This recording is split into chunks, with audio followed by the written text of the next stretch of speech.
arriver Vous jusqu'à... avez beaucoup chanté dans les maisons de retraite? Et j'ai chanté dans la maison de retraite. Vous chantiez quoi? That's life. Non, je chantais Que reste-t-il de nos amours? Et les vieilles dames, elles étaient gaga. Et il est formidable. Un jour, et je vous jure que c'est vrai. Je vous jure que c'est vrai. Un jour, il y a une dame qui me dit vous étiez... Je vous jure que c'est vrai.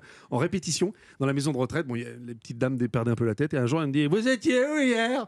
Je dis pardon, madame. Vous étiez où hier soir? Je dis j'étais chez moi, madame. Non, faux.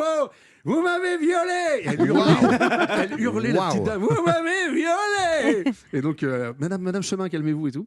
Et je fais d'ailleurs, comme je parle du temps qui passe, je fais entre autres, je me dis comment je serais moi si j'étais dans un EHPAD. C'est vrai, l'autre fois j'ai lu qu'ils avaient séparé des personnes, deux petits couples de vieux parce qu'ils couchaient ensemble dans l'EHPAD et qu'il fallait surtout pas. Et que a priori, ils disaient qu'il abusait des dames qui étaient là. Je ne sais pas quel était vraiment le fond du truc. Vous avez fait un personnage de petit vieux. Et j'ai fait un personnage de petit vieux. Je me dis, qu'est-ce que je ferais moi si j'étais en maison de retraite? Je pense que j'aurais toujours envie du Wi-Fi, de ma tablette, de mon petit iPhone. Pourquoi? Parce que j'ai ma petite appli Tinder. Et donc je fais moi, très vieux, qui veut avoir un plan Tinder.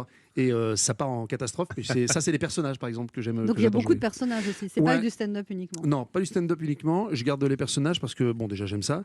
Et puis, je trouve que c'est quand même si, alors, le stand-up, tout ça, j'aime beaucoup les copains et tout. Mais je trouve, à mon avis, vous devez peut-être avoir aussi ce truc, les camarades, c'est que quand tu ouvres une porte et que tu joues un personnage, c'est souvent ce qui reste le plus de ton spectacle. Les gens se souviennent souvent de ça. Quand Gad, il fait le blond, tu vois, c'est vrai que quand Gad fait le blond, Gad, il ouvre la porte, il te fait tant de vannes qu'il veut, mais quand il joue le blond, tu vas te souvenir du blond plus et que... vous êtes très bon dans le mec bourré en boîte de nuit.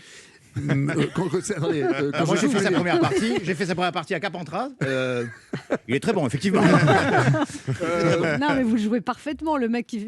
Non, mais le mec bourré, les gens se disent souvent, mais attends, parce que oui, j'aime boire des coups, j'aime faire la fête et j'aime manger avec mes copains avec modération.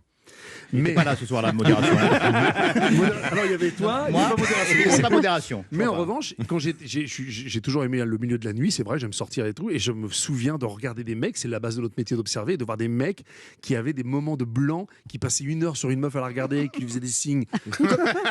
Malgré tout le respect que j'ai pour cette légende qui est Gainsbourg, quand tu regardes Gainsbourg, des fois, il comme ça, il faisait des trucs, qu'est-ce qu'il fait? Il était là. Parce que les mecs bourrés captent un truc que toi t'as pas capté. Et donc j'observais et j'ai joué ces personnages et a priori ça le fait pas trop mal, quoi. Et le prof de karaté aussi? Prof de karaté, bon voilà, je fais un petit clin d'œil dans mon nouveau spectacle, mais là je vais faire le film d'ailleurs, je suis en train de monter le film, mais oui, ça c'est pareil, c'est en observant mon prof de karaté Vous aimez bien quand même les personnages qui ont l'air idiots quand même un peu. Je trouve que j'ai beaucoup d'affection pour eux. En tout cas, vous les faites très bien. J'ai beaucoup d'affection pour eux, c'est-à-dire qu'on adore, nous on a tous, c'est le comment dire, c'est le con que tu regardes que tu dis regarde-le lui, alors que toi t'as déjà été comme ça, mais tu regardes, tu vas l'autre qui est con, regarde-le comment il est bourré, alors que t'as déjà été bourré comme ça, mais ça te soulage. Bon j'aime bien jouer ces mecs où tout le monde tu regardes, putain qu'est-ce qu'il est con.